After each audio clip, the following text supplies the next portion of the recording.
आज का अवसर एक बहुत सुखद संयोग है और यह सुखद संयोग इसलिए भी है कि इस धर्म क्षेत्र में हमारे मध्य उत्तर प्रदेश के मुख्यमंत्री आदरणीय योगी जी हैं, जो धर्म के भी प्रतिनिधि हैं और कर्म के भी प्रतिनिधि हैं। और यह देश एक ऐसा देश है जो धर्म से अनुप्राणित होता है। इसीलिए बात मैं कई बार कहा हूं और जिम्मेदारी से कहता हूं, यह देश कभी धर्मनिरपेक्ष नहीं हो सकता, क्योंकि इस देश के सर्वोच्च न्यायालय के एम्बलम पे लिखा है यतो धर्मस् ततो जयः। तो यह धर्म प्राण देश है। तो धर्म प्राण देश में, देश के सबसे बड़े सूबे में यदि सेवा करने के लिए, सर्वोच्च पद से कर्म करने के लिए धर्म प्राण शासक हो, तो निश्चित रूप से धर्म के पथ पर ले जाने का योग अच्छा बनता है। और ये योग ऐसे ही नहीं बनता है। हम लोग सब बचपन में जब श्री राम जन्मभूमि का विषय की बात आती थी और हाल के वर्षों में तमाम टीवी डिबेट होती थी, तो लोग कहते थे भाई आप लोग नारा लगाते थे रामलला हम आएंगे, मंदिर वहीं बनाएंगे, तारीख नहीं बताएंगे। वास्तविकता ये थी कि श्री राम जन्मभूमि का मंदिर कोई इमारत नहीं थी और उसकी तिथि कोई तारीख नहीं थी। ये भारत के वैभव और स्वाभिमान की एक यात्रा थी जो उसी के साथ उठकर ऊपर जानी थी। और यह संयोग क्यों होता है? आप याद करिए, जब श्री रामलला विराजमान दिसंबर 1949 में यहां अयोध्या की भूमि पर प्रकट हुए थे, तो उनकी सर्वप्रथम पूजा किसने की थी? महंत दिग्विजय नाथ जी ने। 1980 के दशक में 85, 86, 87 में जब श्री राम जन्मभूमि आंदोलन प्रारंभ हुआ, तो उसकी सर्वप्रथम अध्यक्ष कौन थे? महंत अवैधनाथ जी। मुझे याद है, मैं बालक के रूप में आया था। अप्रैल 1987 में यहां पर एक रैली हुई थी जिसमें राम मंदिर के निर्माण के संकल्प के लिए ताला खुलने के बाद, और उसमें महंत अवैधनाथ जी ने ही वह गीत गवाया था जिसमें था ना, सौगंध राम की खाते हैं मंदिर वहीं बनाएंगे। उसमें पंक्ति थी कि जन जन के मन में राम रमे और प्राण प्राण में सीता है, हर हृदय की धड़कन रामायण, पग पग पर बनी पुनीता है, इसलिए नरनाहर श्री पुरुषोत्तम का हम मंदिर भव्य बनाएंगे। और जब मंदिर का शिलान्यास हुआ तो हमारे मुख्यमंत्री कौन थे? योगी आदित्यनाथ जी। अब मानिए तो महज संयोग है और गहराई से देखिए तो दैव योग है। सूक्ष्म दृष्टि से देखिए तो मैं यह भी कहना चाहता हूं कि आज जब इस जगह पे हम एकत्र हैं और महर्षि जी का यह कार्यक्रम, अभी देखिए अजय प्रकाश जी ने क्या कहा, जय गुरुदेव। भारत की परंपरा क्या परंपरा कहलाती है? गुरु शिष्य परंपरा, पिता पुत्र परंपरा नहीं होती। इसीलिए जब हम पूजा करते हैं और हाथ में जल लेते हैं तो पंडित जी संकल्प दिलाने के क्या कहते हैं? पहले अपना नाम लीजिए, अगला वाक्य क्या होता है? ये नहीं होता अपने पिता या बाप का नाम लीजिए, अपने गोत्र का नाम लीजिए। यानी परंपरा क्या है? जो आपने आध्यात्मिक परंपरा से आ रहे हैं, दैहिक परंपरा का वह महत्व नहीं है। इसीलिए आपने देखा होगा कि भगवान राम के भक्त हनुमान जी के मंदिर यत्र तत्र देखे होंगे, पर उनके पुत्र लवकुश के मंदिर दिखाई नहीं पड़ते, क्योंकि हमारे यहां आध्यात्मिक परंपरा यानी स्पिरिचुअल सक्सेशन का महत्व है। हमारे यहां बायोलॉजिकल सक्सेशन का महत्व उतना नहीं है। और जब हनुमान जी की चर्चा आती है तो याद आता है सबसे पहले इस धरती पे खड़े होके, हनुमान तेहि परसा करि पुनि कीन प्रणाम, और राम काज कीने बिनु मोहि कहां विश्राम। और राम काज के लिए कौन तत्पर है, ये आज सबको नजर आ रहा है, परंतु कुछ लोगों को उसमें निशाचर भी नजर आता है। पर वो क्यों नजर आता है ये भी मैं बताना चाहता हूं। हनुमान जी बहुत विनम्र हैं, अतुलित बलशाली थे, मगर अपनी शक्ति भूल गए थे। आप लोगों को वो प्रसंग ध्यान होगा जब हनुमान जी जाते हैं सीता माता के पास और कहते हैं कि बस 1 माह के अंदर हम लोग आएंगे भगवान राम के साथ वानर सेना लेकर और आपको छुड़ा कर ले जाएंगे। तो सीता जी क्या कहती हैं सुत कपि सब तुम ही समाना, जातु धान अति भट बलवाना। भाई वानर तो तुम्हारे जैसे हैं और ये राक्षस तो बहुत शक्तिशाली हैं।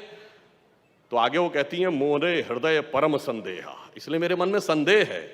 और जैसे ही वो कहती हैं मोरे हृदय परम संदेहा, तो हनुमान जी क्या करते हैं, सुनी कपि प्रकट कीन निज देहा। और देह क्या थी, कनक भूधरा कार शरीरा, समर भयंकर अति बलवीरा। बस यही अंतर है हनुमान जी का वह विराट तेजस्वी स्वरूप, जो समाज में चेतना, एक विराट तेजस्वी चेतना, प्रखर चेतना उभर कर सामने आ रही है। कुछ लोग नहीं चाहते कि वो चेतना सामने आए, क्योंकि हनुमान जी के समान जो समाज अपनी चेतना की शक्ति भूला हुआ था, विस्मृत थी, वो क्रमशः याद आती जा रही है। इसलिए उन लोगों को यह निशाचर नजर आ रहा है। पर काल नेमी कौन है, सबको पता है। काल नेमी के चक्कर में जो पड़ जाता है तो उबरे ही अंत न होई निबाहु, काल नेमी जिम कर रावण राहु, तो उसका उबरना नहीं हो पाता। और आपने देखा बहुत से लोग गए तो उबर नहीं पाए। अब मैं ये कहना चाहूंगा कि महर्षि महेश योगी जी की एक पुस्तक, जिसको कि आपने प्रेजेंटेशन में भी देखा होगा, उनकी स्वयं की लिखी हुई पुस्तक है science of being and art of living, यानी अस्तित्व का विज्ञान और जीने की कला। बस मैं कहना चाहूंगा कि जिसको हम अपनी धर्म या संस्कृति कहते हैं, उसमें ये दोनों स्वरूप निहित हैं, अस्तित्व का विज्ञान या साइंस ऑफ बीइंग भी है और आर्ट ऑफ लिविंग भी है। साइंस ऑफ बीइंग क्या है, आप याद करिए, एक ही समय में भगवान दो अलग अलग रूपों में दो प्रकार के रूप दिखाते हैं। जब भगवान कृष्ण बाल कृष्ण के रूप में थे और उन्होंने मुंह खोला था, तो माता यशोदा को पूरा ब्रह्मांड दिख गया था ना। उसमें किस बालक के मुंह में दिखा था, वो मोहक बाल कृष्ण, जिनके लिए कवि रसखान, सैयद इब्राहिम रसखान ने लिखा है, जाहि अनादि अनंत अखंड अछेद अभेद सुवेद बतावें, और ताही अहीर की छोहरियां छछिया वर छाछ पे नाच नचावें। मगर वही कृष्ण जब न्याय के लिए खड़े हुए और पांडवों के पास गए और उन्होंने कहा दुर्योधन की सभा में कि देना है तो आधा राज्य देना चाहिए, न्याय तो ये कहता है, परंतु यदि देना हो तो 5 गांव दे दो, हम संतोष कर लेंगे। परंतु दुर्योधन ने कहा सुई की नोक के बराबर भी नहीं देंगे। जब अन्याय की यह पराकाष्ठा हो जाती है, तब दोबारा ब्रह्मांड दिखाया था भगवान कृष्ण ने विकराल रूप में। तब उन्होंने दुर्योधन से कहा, दृगहो तो दृश्य अकांड देख, मुझ में सारा ब्रह्मांड देख, नभ में ये कुंतल जाल देख, पग के नीचे पाताल देख, गत और अनागत काल देख, मेरा स्वरूप विकराल देख। तो दोनों स्वरूप दिखते हैं, मोहक भी और ओजस्वी भी। इसीलिए कई बार कुछ लोग ऐसे हैं जिनको हिंदू धर्म और हिंदुत्व में अंतर नहीं समझ में आता। तो भगवान कृष्ण का एक स्वरूप धर्म भी है, वही दूसरा स्वरूप एक्टिविटी भी है, वो एक साइंस ऑफ बीइंग है, या आर्ट ऑफ लिविंग है। और मैं ज्यादा समय न लेते हुए कहना चाहूंगा, जब महर्षि जी का विषय आता है साइंस ऑफ बीइंग, मैंने बचपन में पढ़ा था कि दिसंबर 1983 में महर्षि जी ने वॉशिंगटन डीसी में 19,600 भावातीत ध्यान के साधकों का एक शिविर किया था।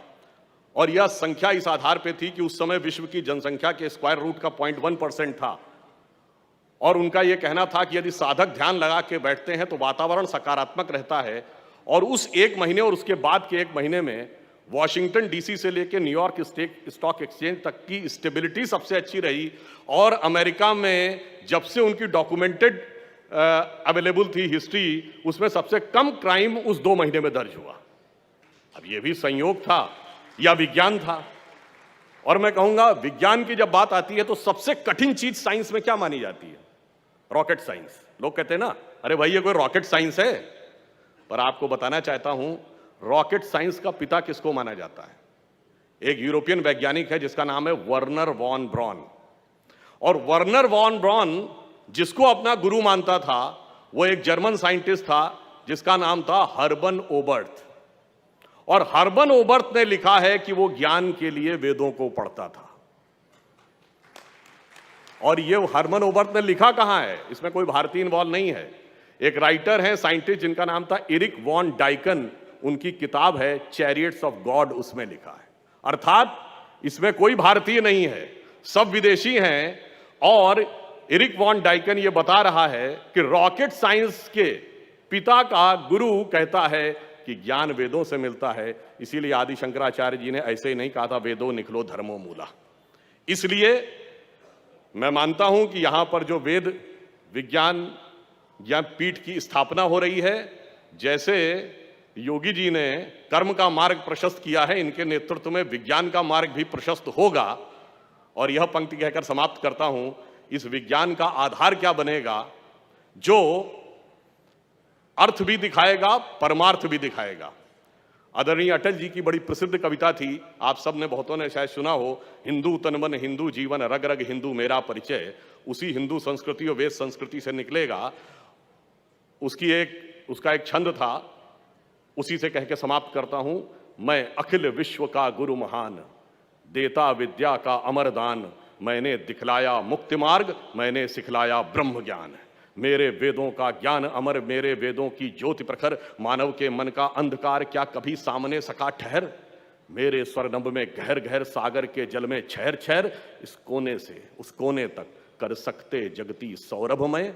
हिंदू तन मन हिंदू जीवन, रग रग हिंदू मेरा परिचय। धन्यवाद।